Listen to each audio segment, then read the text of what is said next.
Genesis chapter 35.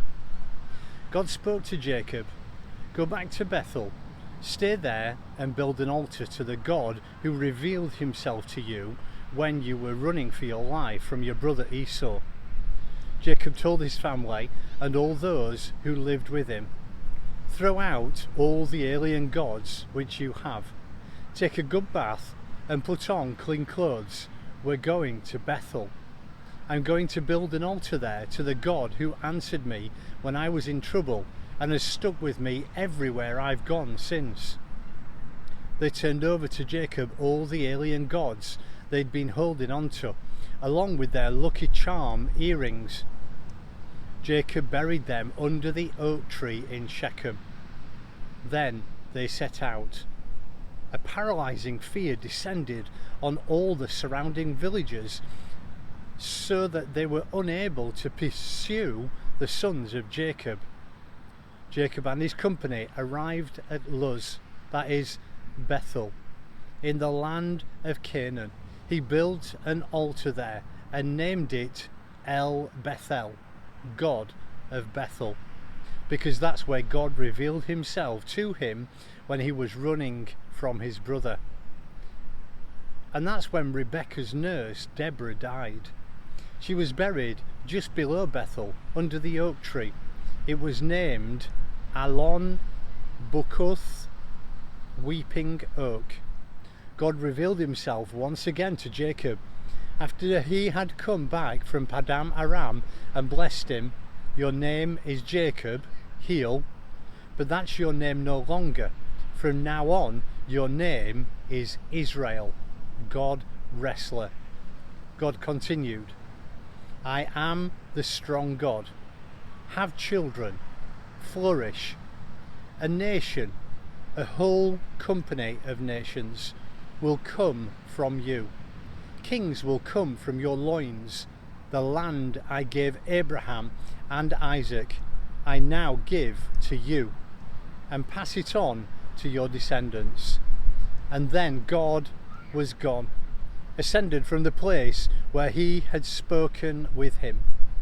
Jacob set up a stone pillar on the spot where God had spoken with him. He put a drink offering on it and anointed it with oil. Jacob dedicated the place where God had spoken with him, Bethel, God's house. They left Bethel. They were still quite a ways from Ephrath when Rachel went into labour. Hard labour. When her labour pains were at their worst, the midwife said to her, "Don't be afraid, you have another boy." With her last breath, for she was now dying, she named him Ben-oni, son of my pain.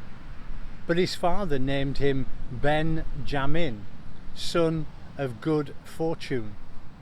Rachel died and was buried on the road to Ephraim, that is Bethlehem. Jacob set up a pillar to mark her grave. It is still there today, Rachel's gravestone. Israel kept on his way and set up camp in Migdal Eder. While Israel was living in that region, Reuben went and slept with his father's concubine, Bilhah, and Israel heard of what he did. There were 12 sons of Jacob, the sons by Leah: Reuben, Jacob's firstborn; Simeon, Levi, Judah, Issachar, Zebulun; the sons by Rachel: Joseph, Ben-jamin; the sons by Bilhah, Rachel's maid: Dan and Naphtali; the sons of Zilpah, Leah's maid: Gad Asher. These were Jacob's sons, born to him in Paddan Aram. Finally, Jacob made it back home to his father Isaac at Mamre in Kiriath Arba, present-day Hebron, where Abraham and Isaac had lived. Isaac was now 180 years old. Isaac breathed his last and died, an old man full of years. He was buried with his family by his sons Esau and Jacob.